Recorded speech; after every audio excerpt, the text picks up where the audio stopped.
আইসিডিএসের আরও একটি ক্লাসে তোমাদের প্রত্যেককে স্বাগত। আজকে এই ভিডিওতে আমরা আলোচনা করব আইসিডিএস কর্মী ও সহায়িকার অত্যন্ত গুরুত্বপূর্ণ একটি টপিক সম্পর্কে, যেটি হলো টিকাদান ও টিকাকরণ। এই যে টপিকটি রয়েছে, এখান থেকে অনেক প্রশ্ন আসে তোমাদের পরীক্ষায়, তো খুব ভালোভাবে প্র্যাকটিস করতে হবে এই টিকাদান এবং টিকাকরণ সম্পর্কে। মা ও শিশুর স্বাস্থ্যের জন্য বিভিন্ন সময় টিকাদান ও টিকাকরণ করা হয়, যাতে বিভিন্ন রোগ প্রতিরোধ করা যায় সঠিক সময়ে। না হলে সেই রোগ কিন্তু মারণ রোগে পরিণত হতে পারে মা ও শিশুর জন্য।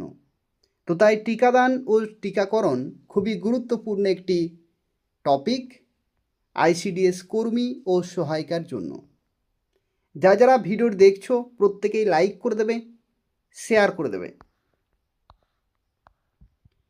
তো দেখো, আজকের প্রথম প্রশ্নে বলা হচ্ছে ভারতে জাতীয় টিকাকরণ দিবস অর্থাৎ ন্যাশনাল ইমিউনাইজেশন ডে কবে পালিত হয়? জাতীয় টিকাকরণ দিবস। তো দেখো, এই প্রশ্নের সঠিক উত্তর হয়ে যাবে 16ই মার্চ। 16ই মার্চ ভারতে জাতীয় টিকাকরণ দিবস পালিত হয়। পরবর্তী প্রশ্ন, বিশ্বের প্রথম সফল টিকা কে আবিষ্কার করেছিলেন? বিশ্বের প্রথম সফল টিকা অর্থাৎ ভ্যাকসিন দেওয়ার ফলে সেটাতে পজিটিভ রেজাল্ট এসেছিল, অর্থাৎ খুব ভালো রেজাল্ট এসেছিল। তো কে আবিষ্কার করেছিলেন? তো এই প্রশ্নের সঠিক উত্তর হয়ে যাবে এডওয়ার্ড জেনার। Edward Jenner. এখানে তোমরা মনে রাখবে 1796 সালে গুটি বসন্ত বা যাকে বলা হয় স্মল পক্স টিকা আবিষ্কার করেন।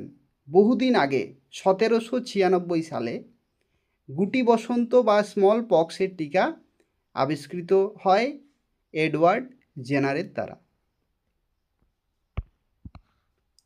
পরবর্তী প্রশ্নে দেখো, বলা হচ্ছে বিসিজি টিকা মানবদেহের কোন রোগ প্রতিরোধের জন্য দেয়া হয়?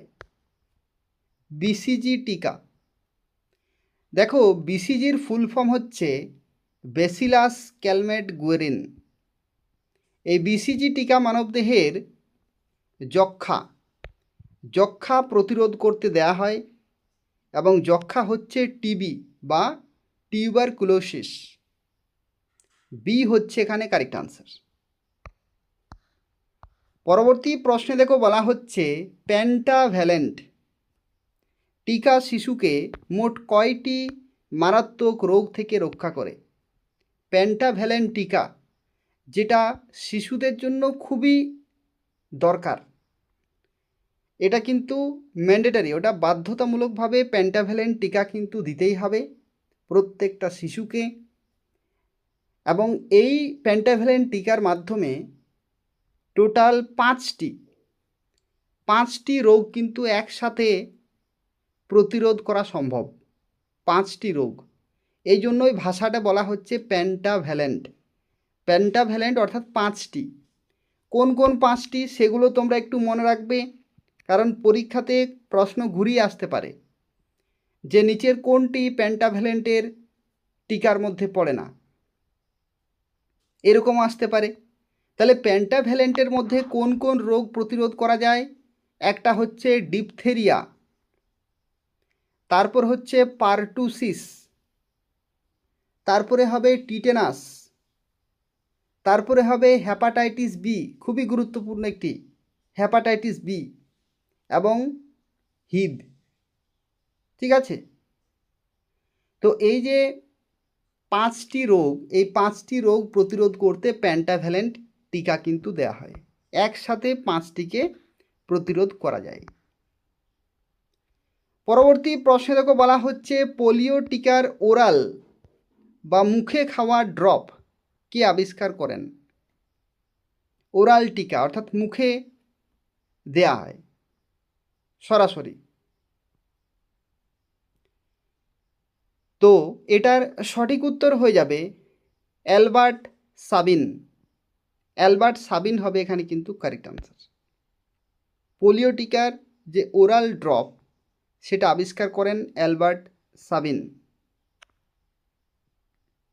ইনজেকশন যেটাকে বলা হয় আইপিভি, অর্থাৎ আইপিভি যেটা যদি বলা হয় ইনজেকশন বা আইপিভি আবিষ্কার করেন জোনাস সল্ক। এখানে একটু মনে রাখার একটা বিষয় আছে, দেখো যদি পরীক্ষায় আসে তোমাদের যে পোলিও টিকার যে ইনজেকশন সেটা কি আবিষ্কার করেন, তাহলে হবে জোনাস সল্ক বা আইপিভি। ঠিক আছে, আইপিভি। আইপিভি যদি বলা হয় ইনজেকশন ফর পোলিও ভাইরাসের জন্য যে ইনজেকশন সেটা কি আবিষ্কার করেন জোনাস সল্ক। ঠিক আছে, কিন্তু এখানে কি বলা হয়েছে ওপিভি অর্থাৎ ওরাল পোলিও ভ্যাকসিন, অর্থাৎ যে মুখে খাওয়ার যে ড্রপ সেটাকে আবিষ্কার করেন, তখন হয়ে যাবে অ্যালবার্ট সাবিন। বি হচ্ছে এখানে কারেক্ট আনসার। পরবর্তী প্রশ্নে দেখো বলা হচ্ছে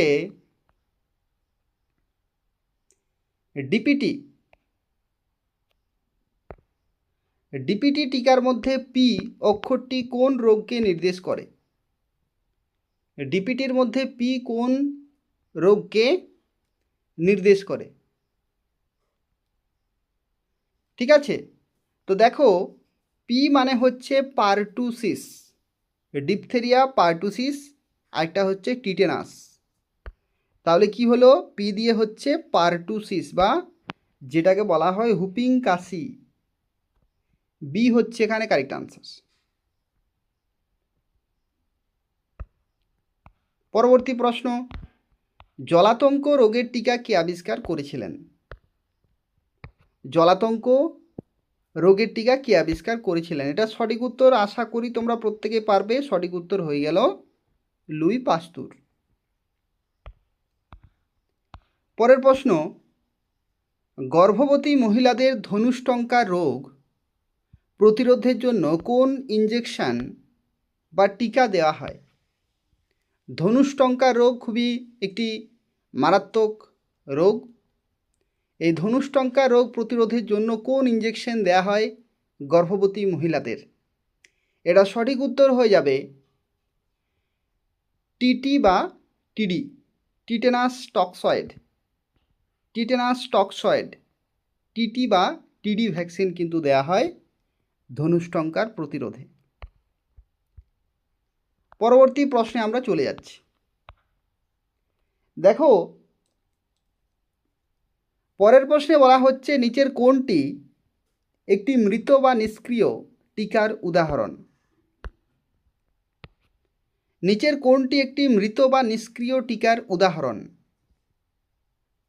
এটার সঠিক উত্তর হয়ে যাবে আইপিভি, মৃত বা নিষ্ক্রিয় টিকার উদাহরণ, অর্থাৎ এটা হচ্ছে কিল্ড বা ইনঅ্যাক্টিভেটেড টিকা। এটার সঠিক উত্তর হয়ে যাবে আইপিভি, অর্থাৎ ইনজেকশনের যে পোলিওটা দেওয়া হয় পোলিও টিকা সেটা। সি হচ্ছে এখানে correct answer, inactivated polio vaccine. Inactivated এটার ফুল ফর্ম কি? এটার ফুল ফর্ম হচ্ছে ইনঅ্যাক্টিভেটেড পোলিও ভ্যাকসিন। আর ওপিভির ফুল ফর্ম কি? ওপিভির ফুল ফর্ম হচ্ছে ওরাল পোলিও ভ্যাকসিন। পরবর্তী প্রশ্নে দেখো বলা হচ্ছে ভারতের সম্পূর্ণ টিকাকরণ কর্মসূচি নিশ্চিত করতে ভারত সরকার কোন মিশন চালু করেছে? একটা মিশন ভারতে চলছে, যে মিশনের মাধ্যমে চেক করা হয় যে টিকাকরণ সঠিকভাবে হচ্ছে কি না। এটা সঠিক উত্তর কি হবে? এটার উত্তর হয়ে যাবে মিশন ইন্দ্রধনুষ। খুবই গুরুত্বপূর্ণ।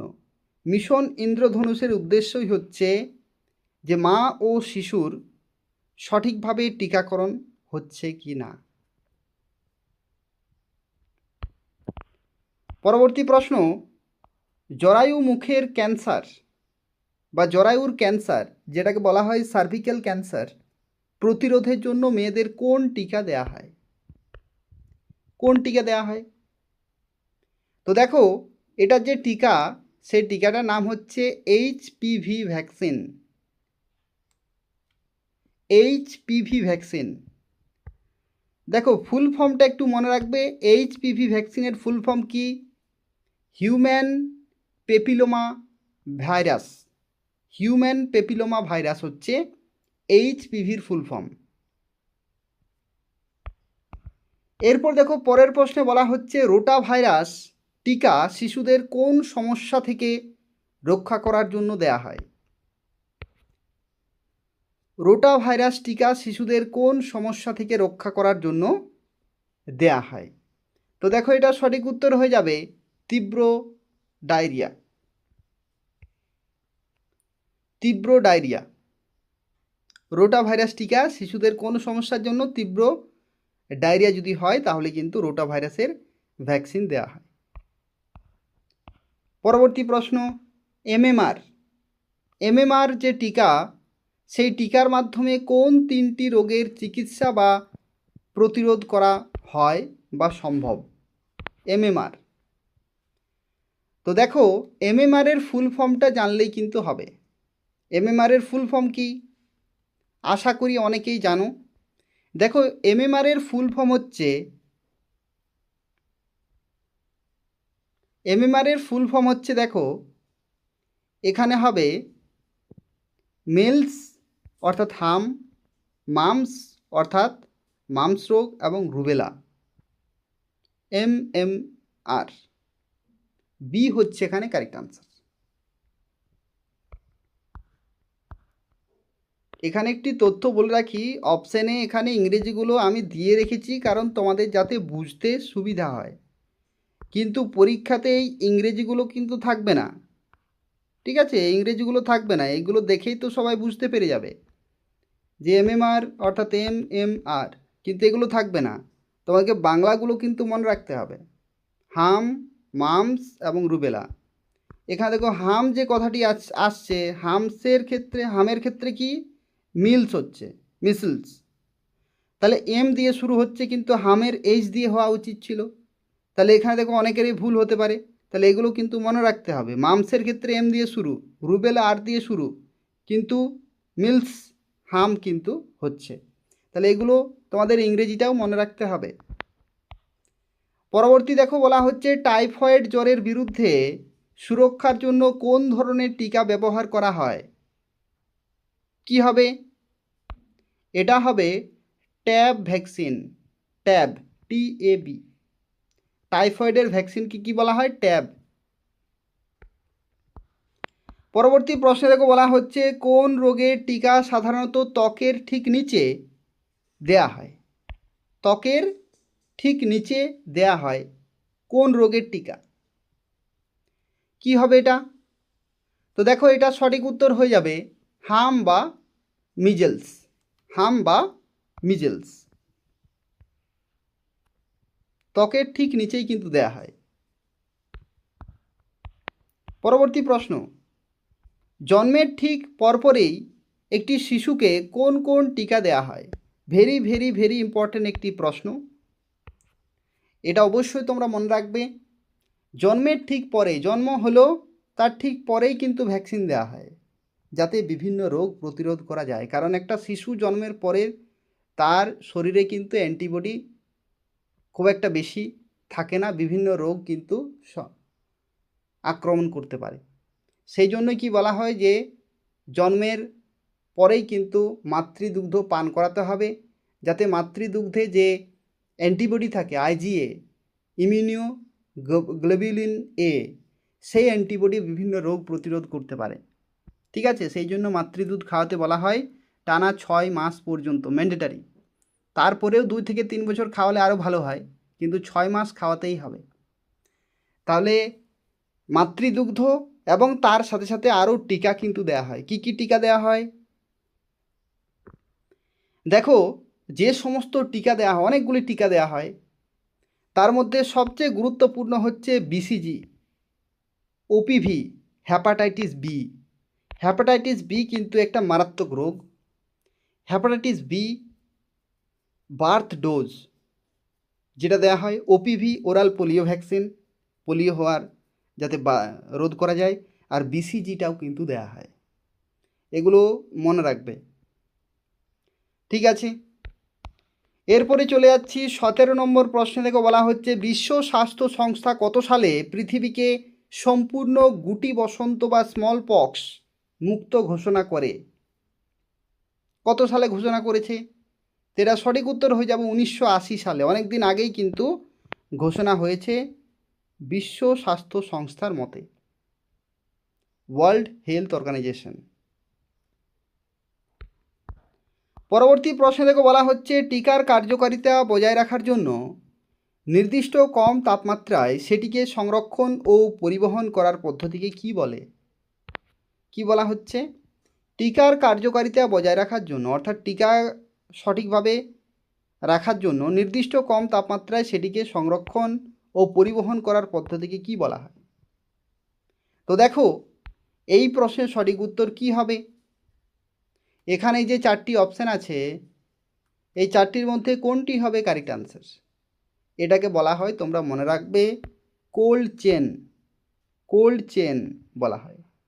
কোল্ড চেন পদ্ধতির দ্বারা টিকার কার্যকারিতা বজায় রাখার জন্য নির্দিষ্ট তাপমাত্রায় সেটিকে সংরক্ষণ এবং পরিবহন করা হয়, যাতে সঠিকভাবে টিকাটি কাজ করে। পরবর্তী প্রশ্ন, নিচের কোন রোগটি ভারত থেকে সম্পূর্ণভাবে নির্মূল করা সম্ভব হয়েছে? এটাও খুবই গুরুত্বপূর্ণ একটি প্রশ্ন। ভারত থেকে সম্পূর্ণভাবে নির্মূল করা হয়েছে কোন রোগ? কোনটি হবে কারেক্ট আনসার? তো দেখো, এটা হচ্ছে পোলিও। পোলিও সম্পূর্ণভাবে নির্মূল করা হয়েছে। খুব ভালো একটা কিন্তু সুখবর, কারণ পোলিও রোগ হলে কিন্তু সমস্যা।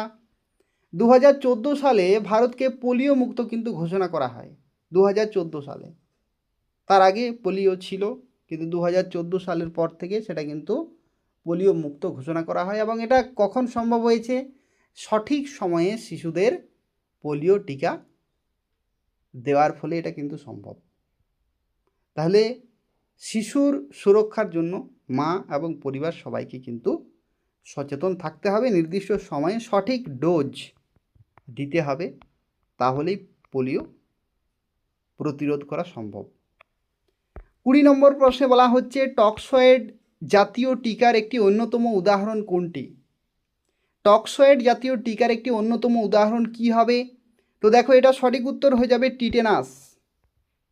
টিটেনাস, টিটেনাস টক্সয়েড, একটা নাম আছে না, টিটেনাস টক্সয়েড, টিটি।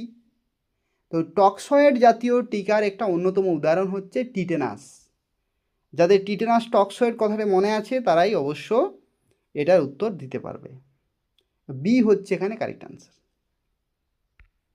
তো এই হচ্ছে আজকের ক্লাসের 20টি গুরুত্বপূর্ণ প্রশ্নোত্তর, যেগুলি টিকাদান এবং টিকাকরণ সম্পর্কিত, মা ও শিশুর স্বাস্থ্য সম্পর্কিত অত্যন্ত গুরুত্বপূর্ণ একটি প্রশ্নোত্তর রয়েছে। তোমরা যারা আইসিডিএস কর্মী ও সহায়িকার পরীক্ষার জন্য প্রস্তুতি নিচ্ছ, অবশ্যই তোমরা এই প্রশ্নগুলো কিন্তু বারবার প্র্যাকটিস করবে। তোমাদের পরীক্ষার জন্য মোস্ট ইম্পর্ট্যান্ট কোশ্চেন আনসার এগুলো। নিয়মিত ক্লাসগুলি করবে, যা কিছু তোমাদের পরীক্ষার জন্য গুরুত্বপূর্ণ সব কিছু আমি তোমাদের শেয়ার করে দেব। তাই নিয়মিত ক্লাসগুলি করবে। যারা নিয়মিত ক্লাসগুলি করতে পারছো না, বিভিন্ন কাজে সমস্যা রয়েছে, যারা বাড়িতে বিভিন্ন কাজ করে থাকো, বিভিন্ন কাজে যুক্ত, তাদের আমি বলবো যে আজ নয় কাল, যদি আজ না হয় ক্লাসটা করতে, যদি তোমরা না পারো কালকে অর্থাৎ আগামীকালকে তার পরের দিন করে নেবে, ঠিক আছে? সময় হলেই কিন্তু ক্লাসগুলো করে নেবে, কারণ ক্লাস মিস করা যাবে না। এই চ্যানেলে যা কিছু ক্লাস হয় কোনো ক্লাসেই কিন্তু তোমাদের মিস করা উচিত নয়। প্রত্যেকটা ক্লাসেই very very important question answer আলোচনা করা হয়। কোনো ক্লাস কিন্তু মিস করা যাবে না, না হলে 70+ নম্বর কিন্তু তুমি পরীক্ষায় পাবে না। 70+ নম্বর পেতেই হবে। তার জন্য আমি তোমাদের প্রত্যেককে রিকমেন্ড করব ক্লাসগুলো প্রত্যেকটি করবে। কে কত সঠিক উত্তর দিতে পারছো নিজেরাই কিন্তু নিজেদের যাচাই করতে পারবে। আর প্রত্যেকটি ক্লাস করবে, প্রত্যেকটা টপিক আমি তোমাদের করে দেব সময়ের মধ্যে, কোনো চিন্তা নেই। নিয়মিত ক্লাসগুলি করবে। যারা ভিডিও দেখলে অবশ্যই লাইক করে দেবে, শেয়ার করে দেবে। ধন্যবাদ।